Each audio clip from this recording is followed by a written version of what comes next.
इसको नियति कहें या किस्मत का खेल कहें, लगभग 14 साल पुरानी ये बात है। एक लड़की का जन्म होता है, कुछ समय गुजरता है, बाकी बीमारी के कारण उस लड़की की मां की मौत हो जाती है। जब उस लड़की की मां इस दुनिया को छोड़ के चली जाती है, इसके बाद उस लड़की के साथ कुछ ऐसा होता है जिसकी कल्पना आप कर ही नहीं सकते। और इसको पूरा जब सुनेंगे तो सिर्फ आपकी आंखों से आंसू नहीं आएगा, आपका कलेजा नहीं कांपेगा, बल्कि सारे रिश्ते नातों पर से भरोसा भी उड़ जाएगा। तो चलिए इस कहानी को पूरा जानते हैं सिलसिलेवार तरीके से, कहाँ की है, किसकी है। तो इसको जानने के लिए हमारे साथ वीडियो में अंत तक बने रहिएगा। नमस्कार, मैं सावित्री यादव आप सभी का क्राइम कथा में स्वागत करती हूँ। उम्मीद है हमारी क्राइम कथा की सारी फैमिली अच्छी होगी, अपना ख्याल रख रही होगी। आज मैं जिस सच्ची कहानी को लेकर आप लोगों के बीच हाजिर हूँ, बड़ी ही हैरान कर देने वाली है, परेशान कर देने वाली। दरअसल मैं बात कर रही हूँ उत्तर प्रदेश का एक जिला लगता है हापुड़, और इसी हापुड़ का एक थाना लगता है बहादुरगढ़। इसी बहादुरगढ़ में एक लड़की जिसके पेट में अचानक से दर्द उठता है, तो अक्सर चाहे वो बड़ा हो या बच्चा हो, गांव गिरा में अगर जो कोई बीमारी होती है, कुछ छोटी मोटी तबीयत खराब होती है, तो पहले घरेलू उपचार ही होता है। अब पेट जब लड़की का दर्द करने लगता है तो उसे हाजमोला की कुछ गोलियां दी जाती है, उसको गर्म पानी दिया जाता है, गर्म कपड़े से पेट को सेका जाता है ताकि उसकी तबीयत आराम हो जाए। बाकी ऐसा कुछ होता नहीं, उसकी तबीयत आराम नहीं होती है, बल्कि दिन पर दिन और ज्यादा तबीयत खराब होने लगती है। जो उस लड़की के दादा होते हैं और उस लड़की को लेते हैं और बहादुरगढ़ का एक गांव वहां से निकलते हैं और हापुड़ के शहरी इलाके में जाते हैं, जहां की उस लड़की की ताई रह रही होती है। उसके दादा उस ताई के पास छोड़ते हैं और कहते हैं इसके पेट में कई दिनों से बड़ा ही भयानक दर्द हो रहा है, और वहां पे मैंने दवा दिलवाई, बाकी ठीक नहीं हो रहा है। तुम देखो इसका कहाँ इलाज होगा, तुम इसका इलाज करवा दो। दादा वहां छोड़ के चले आते हैं। इसके बाद जो उस लड़की की ताई है, वो भी लड़की को जब देखती है तो उसकी भी हालत खराब हो जाती है।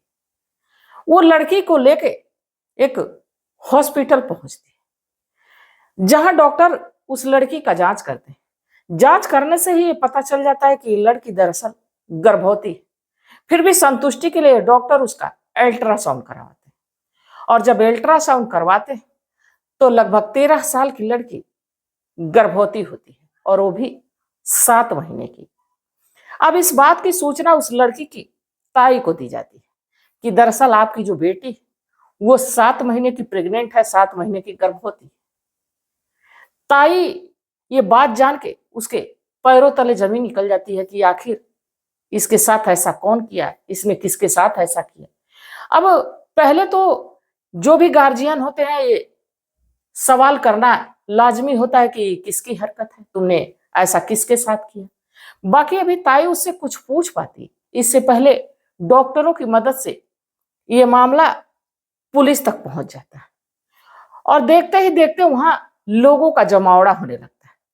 पुलिस की टीम आती है, साथ ही चाइल्ड वेलफेयर केयर के कुछ लोग आते हैं, कुछ और भी उच्च अधिकारी डॉक्टर आते हैं, और ये मामला CWC तक पहुंच जाता है। और जो लड़की वो सोचने पे मजबूर हो जाती है कि मात्र मेरी थोड़ी सी तबीयत ही तो खराब थी, और इतने लोगों का जमावड़ा क्यों हो रहा है, इतने लोग क्यों आ रहे हैं, उसे कुछ समझ में नहीं आ रहा था। बाकी जैसे ही ये लोग आते हैं, उस लड़की से कुछ सवाल करते हैं, बाकी लड़की कुछ बोलने के लिए राजी नहीं होती। बाकी जो चाइल्ड वेलफेयर केयर के जो लोग थे, उस लड़की को पहले अपने विश्वास में लेते हैं, उसका भरोसा जीतते हैं। इसके बाद धीरे धीरे उससे अब सवाल करने लगते हैं। जब उस लड़की को पूरी तरह से लग जाता कि ये लोग तो अपने ही हैं, ये लोग मेरी केयर कर रहे हैं, ये लोग मेरा साथ दे सकते हैं, फिर वो एक ऐसी सच्चाई बताती है जिसके सुनने के बाद आपके भी होश उड़ जाने वाले। दरअसल वो लड़की बताती है कि जो उसके दादाजी हैं, उसके साथ गंदी हरकतें किया करते थे, जिससे कि उसके पेट में दर्द अक्सर होता था और ये दर्द अब असहनीय था, बर्दाश्त नहीं हो रहा था, इसलिए वो अपने दादाजी से कहती है कि मेरे पेट में दर्द हो रहा है।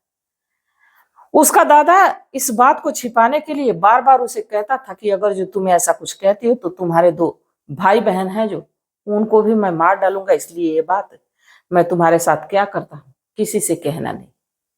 इसलिए वो लड़की 13 साल की जो थी, अपने भाई बहन के मारने के डर के वजह से बिल्कुल चुप रहती थी।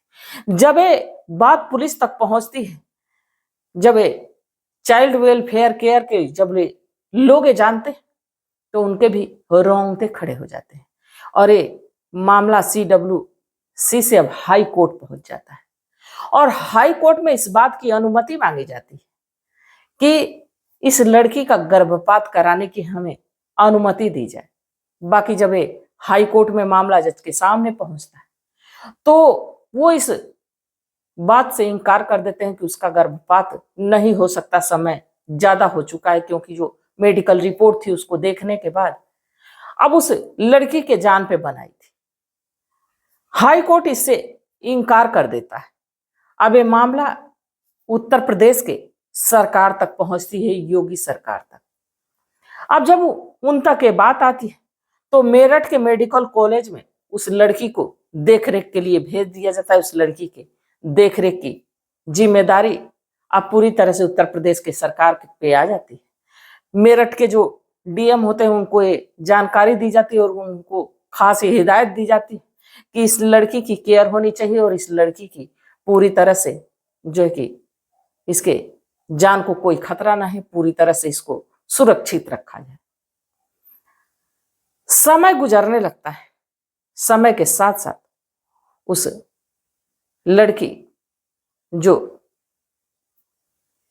13 साल की होती है, लगभग 14 साल पहले ये कहानी शुरू होती है। जब उस लड़की का जन्म होता है, कुछ ही महीनों के बाद उसकी माँ की मौत हो जाती है और जब माँ की मौत हो जाती है, इसके बाद धीरे धीरे समय गुजरता है। दरअसल ये बच्चे 3 होते हैं, पहले से एक भाई और एक बहन है, ये लड़की जिसका जन्म होता है। अब ये बच्चों की पालने की जिम्मेदारी उसके पिता पे आ जाती है। वक्त गुजरता है धीरे धीरे समय के साथ, अब पिता इन बच्चों को पालते रहता है। बाकी 2022 में पिता की भी मौत हो जाती है और जब पिता की मौत हो जाती है तो अब इन बच्चों की जिम्मेदारी अब नात रिश्तेदार पर आ जाती है। जो उस लड़की का पिता होता है उसी के फूफा आते हैं और गांव वालों से, आस पड़ोस वाले लोगों से और कुछ रिश्तेदारों से भी कहते हैं कि अगर जो किसी को कोई परेशानी ना हो तो इन बच्चों की जिम्मेदारी मैं उठाना चाहता हूं। और इन 3 बच्चों को उसके दादा लेके चले जाते हैं। कुछ समय गुजरता है, इसके बाद वो जो आदमी लेके जाता है उसे लड़की का दादा, उसकी पत्नी का भी स्वर्गवास हो जाता है, उसकी दादी की मौत हो जाती है। इसके बाद अब घर में वो बूढ़ा अकेले रह जाता है, जहां ये 3 बच्चे रह रहे होते हैं। एक दिन गंदी हरकत इस लड़की के साथ वो बूढ़ा आदमी करना शुरू करता है, जिसका ये लड़की पूरी तरह से विरोध करती है। बाकी वो कहता है कि अगर जो तुम ऐसा करती हो तो मैं तुम्हारे भाई बहनों को मार दूंगा और साथ ही तुम्हें भी मार दूंगा। चुप होके सारी पीड़ा वो लड़की बर्दाश्त करती है। धीरे धीरे वक्त गुजरता है और जो आदमी उन लड़कों को, उन बच्चों को लेके गया था, वो उसके साथ गलत काम करते रहता है और उसे भी पता नहीं होता है कि कब ये लड़की गर्भवती होगी और उसके पेट में बच्चा पलने लगा। बाकी जैसे जैसे समय गुजरता है वैसे वैसे अब लड़की की तबीयत खराब होने लगती है। फिलहाल में तो वो लड़की मेरठ के मेडिकल कॉलेज में जो है कि उसके इलाज के लिए वहां रख दिया जाता है। इसके बाद 17 सितंबर 2024 को एक लड़की को जन्म देती है। जब वो लड़की को जन्म देती है तो एक संस्था सामने आती है, सारा और कारा। जो सारा और कारा का यही काम है कि ऐसे बच्चों को अडॉप्ट करता है और ऐसे माता पिता जिनको बच्चों की जरूरत होती है वहां से आते हैं, बच्चे अडॉप्ट करते हैं और उनको अपना नाम देते हैं और उनको अपने पास रखते हैं, उनकी सारी जिम्मेदारी उठाते हैं, उनका पालन पोषण करते हैं। अब उस बच्चे को तो खैर ये जो सारा और कारा है वो तो ले लिया, पर उस 13 साल की लड़की का क्या होगा? क्या वो आगे भविष्य में उसकी शादी होगी? क्या आगे वो पढ़ लिख सकेगी? आगे उसके साथ क्या होने वाला है? ये तो अब वक्त के हाथों में। और जहां तक उसके दादा की बात रही, तो क्या उसे सजा मिल पाएगी? जबकि उस उम्र में कि सजा भी, क्या वो इतना बड़ा गुनाह किया जिसकी सजा उसको कायदन मिल पाएगी? तो उसको कौन सी सजा देनी चाहिए? आप लोग कमेंट जरूर करिएगा, क्योंकि आपके सलाह से, आपके सपोर्ट से एक 13 साल की लड़की को इंसाफ मिल सकता है। और हमेशा जनता के ही हाथ में होता है कि किसको उसके गुनाह की सजा क्या मिल सकती है।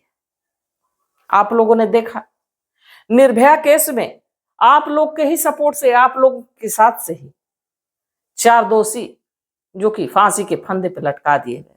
तो आप लोग चाहेंगे तो इस लड़की को इंसाफ मिल पाएगा। तो आप लोगों की सलाह, आप लोगों का मशवरा बेहद जरूरी है। तब तक आप लोग अपना ख्याल रखिए, अपने बाल बच्चों का ख्याल रखिए। और इस घटना को सुनाने का मेरा उद्देश्य नहीं था कि किसी की भावनाओं को ठेस पहुंचाया जाए, किसी को आहत किया जाए, बल्कि बस इसलिए कि लोगों को जागरूक किया जाए, लोगों को सचेत किया जाए। तो इस घटनाक्रम पे आप लोग क्या सोचते हैं? अपनी राय जरूर बताइएगा। तो तब तक आप लोग इंतजार करिए, आते हैं कल एक नई वीडियो के साथ। तब तक के लिए जय हिंद, जय भारत।